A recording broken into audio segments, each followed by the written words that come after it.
오늘은 Father's Day예요. Happy Father's Day. 어, 제가 오늘 본문 말씀으로 너무 고민을 했어요. Father's Day이기 때문에. 근데 오늘 말씀은 마태복음 18장을 연결하면서요. 공동체에 대한 말을 나눌까 합니다. 어느 한 사람이 무인도에 떨어졌다고 합니다. 무인도에 떨어져서 10년이라는 세월을 살았어요. 10년 만에 드디어 구조가 됐습니다. 구조가 된 후에 기자들이 이 사람이 도대체 10년 동안 무인도에서 어떻게 살았는지 다큐멘터리를 만들고 싶어서 이 사람과 그 무인도로 다시 들어갔다고 합니다. 다시 들어갔는데 거기에 오두막 세 채가 있는 거예요. 그래서 이 사람한테 물어봤답니다. 저 오두막은 뭡니까? 그때 이분이 저 오두막은 제가 살았던 집입니다. 제가 사는 집입니다. 그러니까, 그러면 그 옆에 있는 오두막은 뭐예요? 그랬더니 저거는 제가 다니는 교회입니다.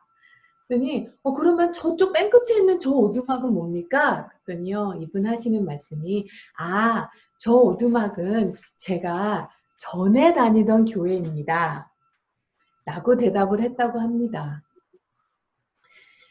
세상 사람들은 교회에 대해서 잘 들여다보려고 하지 않으면서 교회를 비난하는 말을 종종 듣게 됩니다. 세상에는 많은 공동체가 있어요. 근데 그 많고 많은 공동체 중에 하나님께서 직접 만드신, 직접 창조하신 공동체는 딱 두 가지입니다. 바로 가정과 교회라는 거죠. 그 외에 다른 모든 공동체는 인간의 지연, 혈연, 학연의 바탕으로 만들어졌습니다. 하나님께서 직접 만드셨다는 것 외에 가정과 교회에는 많은 공통점이 있어요. 그 중에 하나가 바로 생명이 있다는 것입니다. 가정에도 교회에도 생명이 있습니다. 근데 생명이 있는 곳에는 고통이 함께 있습니다. 고통이 없이는 생명을 출산할 수 없으시, 양육의 고난과 힘겨움이 없이는 아이를 양육할 수 없듯이 교회도 마찬가지예요. 그리고 가정에서도 자녀들이 이렇게 아무 문제 없이 잘 주기도 하지만 또 한편 말썽을 피우고 부모의 마음을 무너지게 하는 경우도 있습니다. 근데 우리 그때 가족을 버리나요? 그렇진 않죠.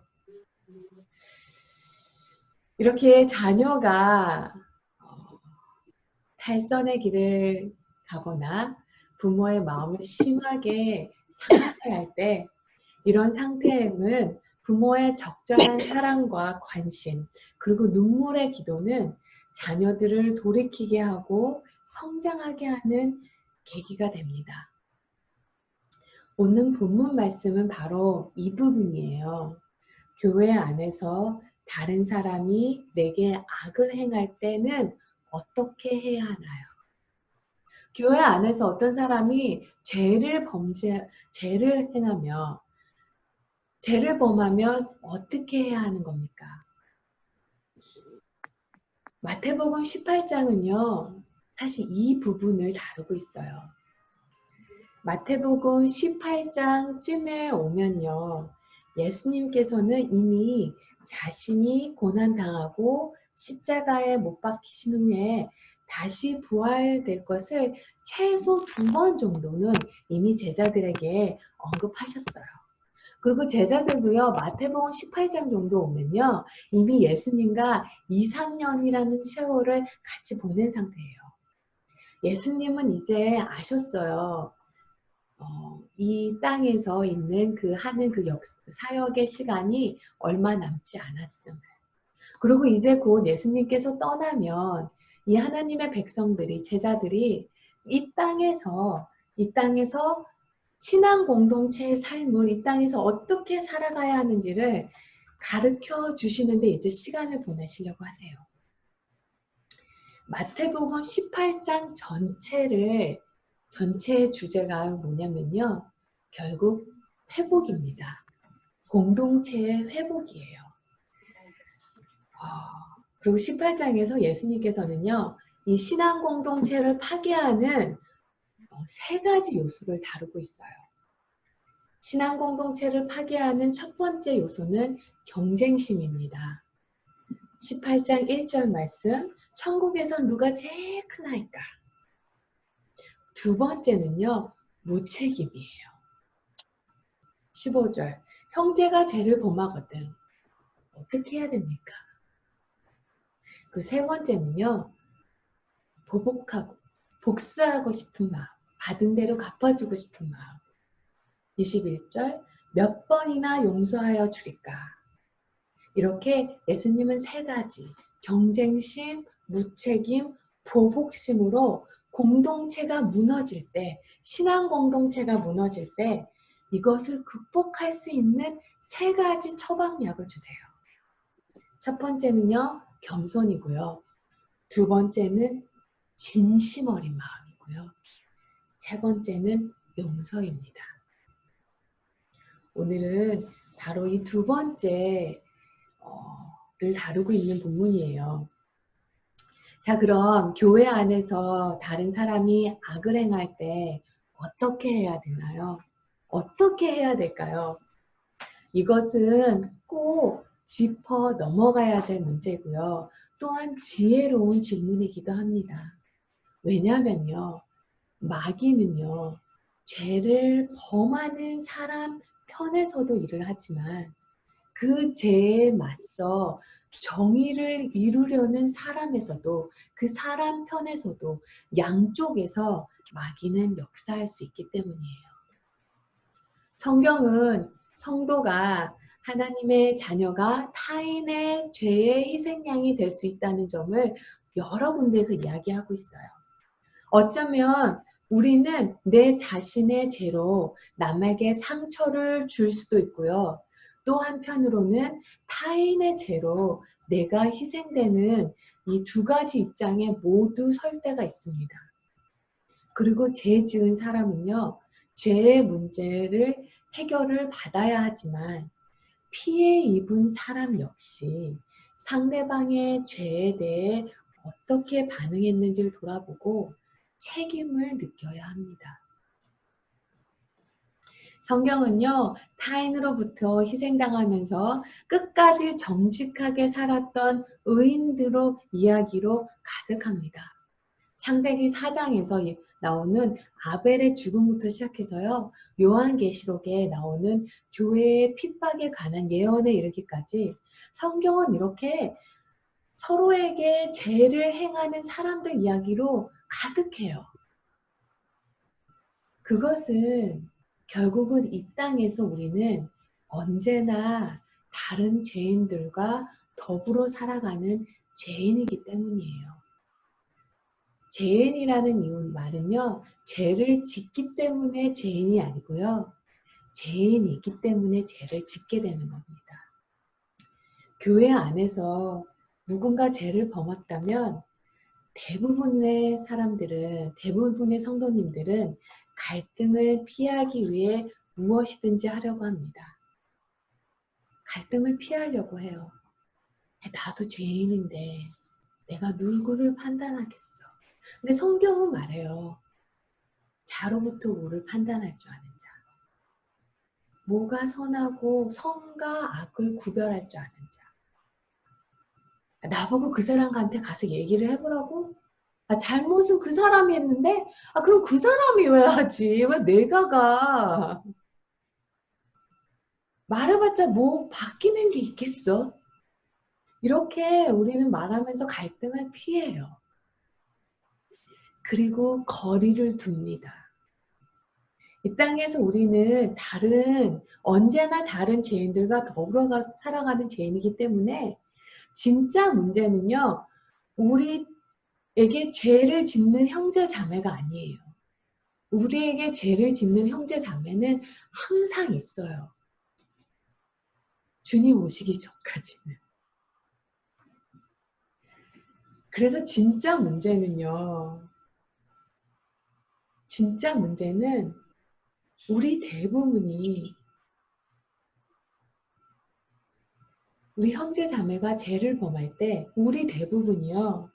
상처받은 감정, 상처 입은 자존심을 감싸기 위해 그 관계를 너무나 빨리 버릴 준비를 한다는 거예요. 불과 몇 달 전만 해도 함께 즐겁게 마음을 나누던 형제 자매들이 냉랭해지는 것을 교회에서 많이 보게 되죠. 겉으로는 표현을 하지 않습니다. 하지만 마음속으로는 이미 그 사람에게 이렇게 X를 그쳐. 그리고 마음을 관계의 거리를 둡니다. 근데 예수님은 오늘 본문에서 보면요. 더 다른, 더 좋은 방법이 있다는 거예요. 그것은 바로 그 형제를 다시 되찾아오는 거라고 합니다. 그리고 죄 지은 형제를 되찾는 방법은 바로 사랑이라고 하십니다. 그러나 형제를 다시 사랑으로 다시 얻는 것은 더 많은 노력과 더 많은 진심 어린 마음이 필요하다고 합니다. 어떻게까지 사랑을 해야 죄를 짓는 형제가 회개로 다시 돌아올까요? 마태복음 18장은 죄를 고의로 졌던 아니면 모르고 졌던 그 죄를 범하는 형제에게 어떻게 조심스럽게 천천히 그러면서 긍휼을 베푸며 긍휼의 마음으로 대해야 하는지를 보여주고 있어요. 죄를 짓는 자는 자신이 죄를 짓는지 모르는 경우가 너무나 많다고 보고요. 그 나치 시대 때 그 수백만 명을, 수백 밀리언의 사람을 유태인 학살을 도왔던 아이히반이라는 분이 계시죠. 그분이 재판을 할 때 자기는 무죄라고, 끝까지 무죄라고 생각을 하고 이제 사형을 받았는데요. 그분이 그러더라고요. 자기는 공무원이다. 공무원은 나라가 국가가 시키는 일을 그냥 집행하는 것뿐이다. 그래서 나는 죄가 없다. 끝까지 사형대 올라갈 때까지 자기의 무죄를 주장했어요. 이렇게 자기의 죄를 모를 수도 있고요. 알면서도 나는 그냥 이렇게 살련다. 내버려둬. 상관하지 마. 하면서 이렇게 죄를 짓기도 합니다. 죄는요. 처음부터 큰 죄를 짓지는 않아요. 시편 1편 1절을 보면요. 이런 말이 있어요. 복 있는 자는 악인들의 꾀를 따르지 아니하며, 이 말은요. 악인들이 하는 말을 이렇게 듣지 않는다는 거예요.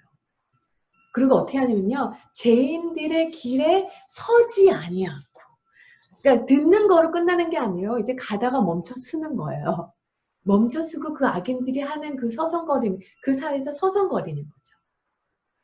그리고 그 다음에는요. 오만한 자들의 자리에 앉지 아니하고. 이제는요. 그들과 함께 하는 거예요. 처음에는 그냥 지나가다가 들렸어요. 말이. 그러다가 서성거리게 되고 결국은 악인과 함께 하는 거죠. 이렇게 죄라는 것은요. 단계별로 이렇게 커져요. 그러다 결국은 그 자리를 떠나지 못하고 그들과 함께 하게 되는 거죠. 이렇게 죄가 점점 커져가고 있을 때 교회 안에 한 형제 자매 죄가 이렇게 커져가고 있을 때 마태복음 18장에서는 그 죄를 범하는 자를 되찾아오는 과정을 보입니다. 먼저 예수님께서 15절에서 이렇게 말씀하십니다. 내 형제가 죄를 범하거든 너는 그 사람만 상대하여 권고하라. 만일 들으면 내가 내 형제를 얻을 것이요. 여기서 예수님은요, 내가 내 형제를 얻을 것이요라고 했어요. 결국은 이 모든 이 과정이요, 이걸 하는 모든 이유의 최종 목적은 하나예요. 형제를 얻는 것.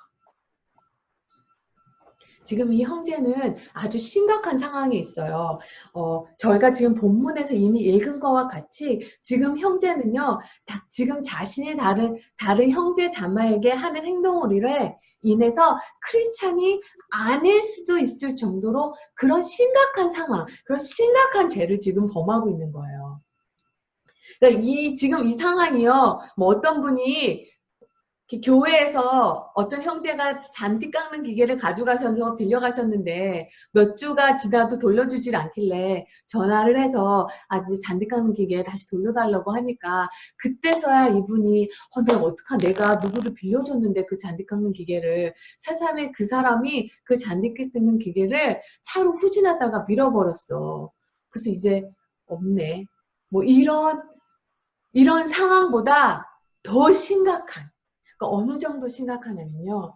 지금 이 사람은요, 자기 영혼의 멸망의 길을 가고 있을 정도로 심각한 그런 상황에 있는 것입니다. 그 죄의 심각성이 그 정도예요. 이런 심각한 죄를 범했을 때 예수님이 주신 솔루션은요, 첫 번째는 관계를 끊지 말고 조용히 프라이빗하게, 그러면서 천천히 부드럽게 찾아가서 말을 하라는 겁니다. 있잖아, 내가 요즘에 너가 너무 마음이 쓰인다. 내가 지금 이 상황을 너가 인식하고 있는지 못하고 있는지 나는 잘은 모르지만 마음이 너무너무 쓰여. 너무너무 걱정이 되고 마음 쓰이는 걸 어떻게 할 수가 없네. 지금 잘은 모르겠지만 지금 네가 하고 있는 이 일이 너한테 어떤 유익을 주는지 나 잘 모르겠어. 어떤 이득이 되는지, 너한테 이득이 될 게 아무것도 없는 것 같은데 도대체 무슨 일이니? 하면서 솔직히 정성을 다해 말을 하는 거예요. 죄를 범하는 사람은 자신이 하는 일이 잘못이 아닌 줄 모르고 하는 경우도 많아요. 그리고 혹 이분이 의도적으로 죄를 범했다고 하더라도 나의 조심스러운 말과 사랑과 진심 어린 마음이 그 사람을 회개하기까지 이르게 하여 돕는 거라는 겁니다. 무엇보다 중요한 것은 대화의 목적이 그 형제를 얻는 거예요. 옳고 그름을 따지는 게 있는 게 아니고요. 그 형제를 얻는 것. 그거 아세요? 부탁을 어떤 분이 어려운 부탁을 하셨어요. 부탁은 들어주는 것보다 거절할 때 더 많은 노력과 더 많은 관심과 사랑이 필요하다는 거. 부탁을 거절할 때는 꼭 연락을 3번 하라고 하시더라고요. 처음에 부탁이 왔을 때 내가 도저히 들어줄 수 없는 내 능력 밖의 일이라면 내가 정말로 이거 도와주고 싶은데 나한텐 이걸 할 만한 능력이 없네. 힘이 없어.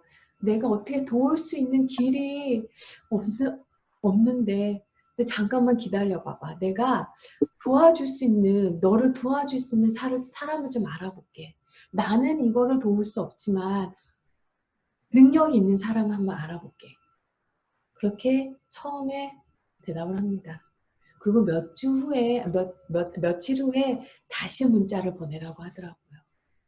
내가 좀 여기저기 알아봤는데 그 사람이면 도와줄 수 있다고 생각해서 좀 알아봤는데 그분도 좀 힘들다고 하시네. 어떡하지? 내가 조금만 더 알아볼게. 알아보고 연락할게. 그리고 다음에 또 연락을 한다고 합니다. 내가 좀 알아봤는데 힘들겠네 이게. 어떻게 길을 알아봤는데 좀 힘들어. 어떡하지? 정말 도와주고 싶은데. 이렇게 3번에 걸쳐서 부탁을 거절하라고 합니다. 그렇게 거절을 당해보신 적이 있으신가요? 그렇게 거절을 당하면요. 내가 아무리 긴박한 상황에서 부탁을 했는데 그렇게 거절을 당하니까요. 거절을 당했는데도 마음이 상하지가 않아요.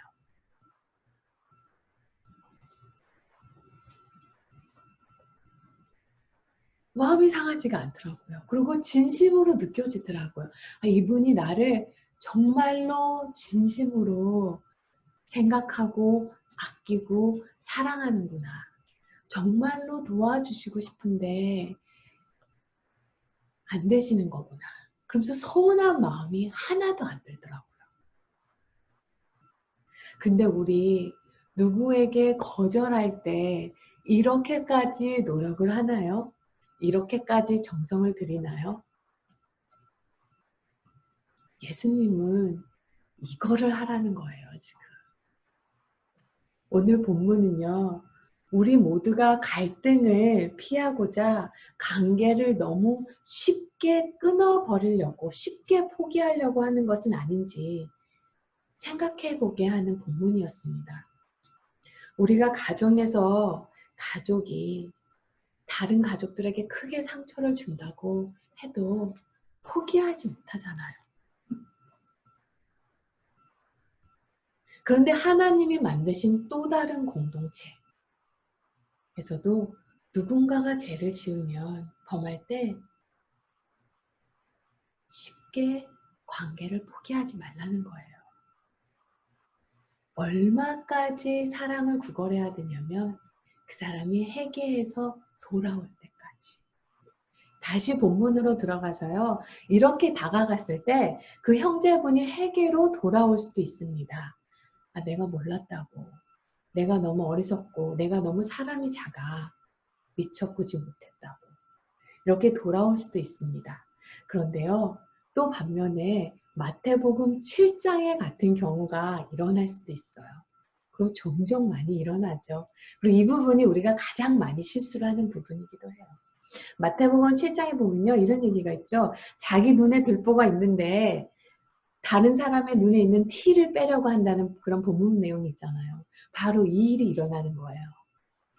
제가 가서 내가 마음이 자꾸 여기 신경이 쓰이고 마음이 너무 불편하네. 너무 걱정돼. 나 그거 안 했으면 좋겠어. 이렇게 하고 다가갔는데요. 그 사람이 야 들보야 나 티끌이거든. 네 눈에 있는 그 들보 먼저 어떻게 좀 해결을 하고 그리고 와서 나한테 좀 얘기를 해. 너도 똑같잖아. 네 문제 먼저 해결을 하고 그리고 와서 얘기를 해. 그러면 내가 좀 어떻게 들어볼게. 이렇게 나올 수도 있다는 거예요. 이렇게 반응할 수도 있어요. 너는 안 그래? 이럴 때는 이제 다음 단계, 16절 단계로 들어갑니다. 16절 단계가 이거죠. 만일 듣지 않거든 한두 사람을 데리고 가서 두세 증인의 입으로 말마다 확증하게 하라. 여기서 이 말씀은요. 내 편을 들어줄 사람 두세 사람을 데려가라는 얘기가 아니에요. 연합군을 만들으라는 말씀이 아니에요. 부탁을 하라는 거예요. 가서 나는 내 친구가 너무나 지금 마음이 쓰이고 걱정이 되는데 가서 한번 들어봐 줄래? 이게 죄의 문제인지 아니면 혹 다른 문제인지 아니면 내가 지금 잘못 보고 있는 건지 아니면 미스 커뮤니케이션 있는 건지 아니면 뭔가 그림을 다 함께 보지 못하는 건지 난 정말로 이 친구가 걱정이 되는데 도대체 무슨 일이 일어나고 있는 건지 좀 들어봐 달라는 거예요. 도와달라는 거예요. 내 눈에 혹시 들보가 있는지. 갈라디아서 6장 1절에 보면요. 사도 바울이 이런 말을 합니다. 형제들아, 사람이 만일 무슨 범죄한 일이 드러나거든 신령한 너희는 온유한 심령으로 그러한 자를 바로 잡아주고. 제가 항상 하는 말이 있어요. 하나님의 은혜를 먼저 경험한 자가 먼저 손을 내미는 거라고. 근데 여기서요.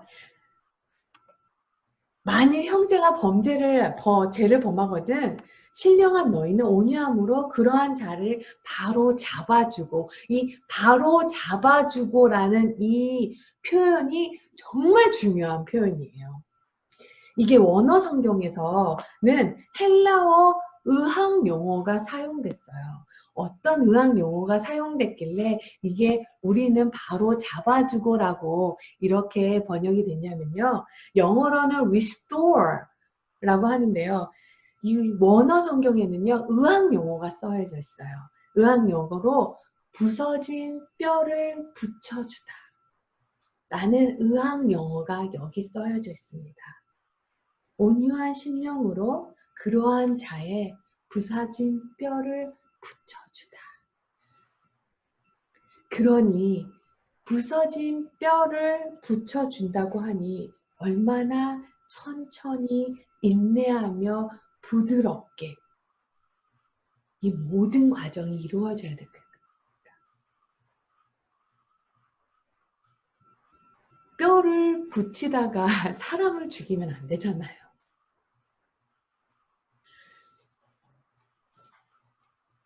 그러지 말라는 거예요. 예수님이 이 조언, 지금 이 말씀, 마태복음 18장 이 본문을 말씀하시는 이유는 이렇게 하는 최종 목적은 죄를 범하는 형제를 회개에 이르러 다시 얻게 한다는 거예요. 형제를 얻는 게 최종 목적입니다. 저희가 가끔 옳고 그름을 따지다가 논쟁에서는 이겨요. 하지만 사람은 잃어버리는 경우가 있죠. 예수님은 그 사람이 교회와 단절되는 것을 원치 않았어요. 그 사람이 교회와 단절된다면요. 상황은 더 악해지기 때문이에요.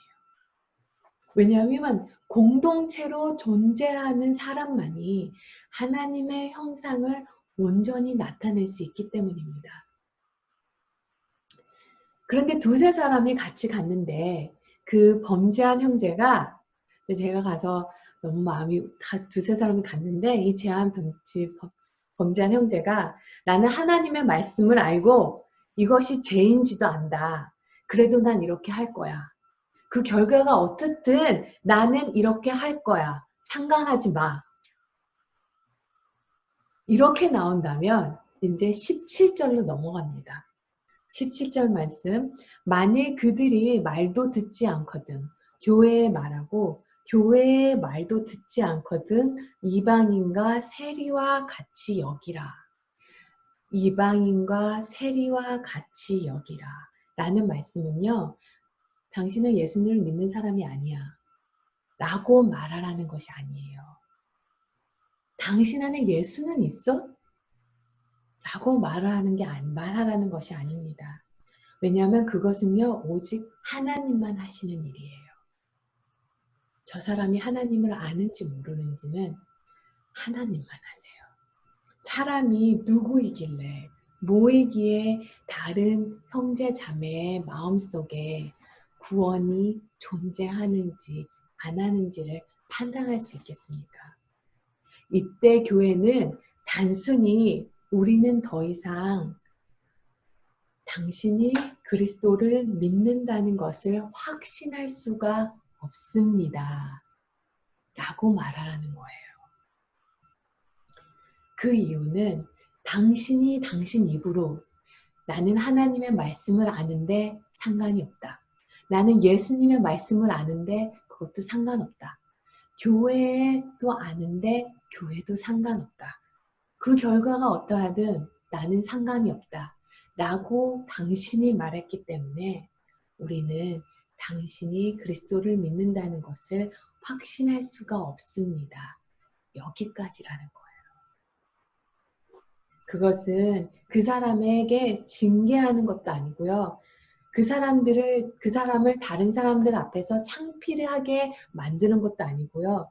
다만 지금 그 사람이 범하고 있는 이 죄가 얼마나 심각한 건지를 보여주는 것입니다.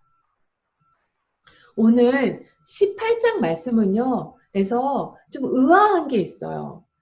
예수님께서는요, 첫 번째로 예수님께서는 이 모든 짐을 피해자에게 줬어요. 상처받고 피 흘리고 있는 피해자에게 네가 가서 하래. 그 두 번째는요. 예수님은 옳고 그름을 따지는 것보다 형제를 얻는 데 더 관심이 있었다는 거예요. 마태복음 18장 전체가 회복입니다. 회복에 관한 말씀이에요. 공동체가 무너질 때 회복을 위해서는 반드시 겸손, 진실함, 용서 이 세 가지가 필요하다는 것입니다.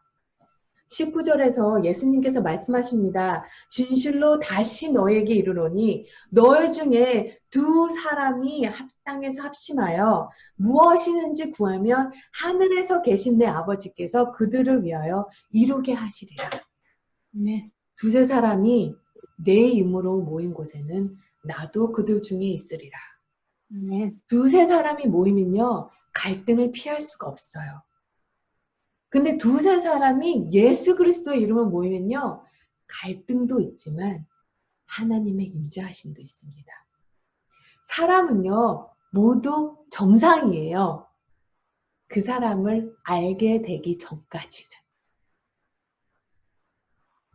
그리고 우리 모두는요, 죄인이기 때문에 저를 포함해서 모든 사람에게는 공동체의 모습을 방해하는 요소 한두 가지는 누구나 가지고 있습니다.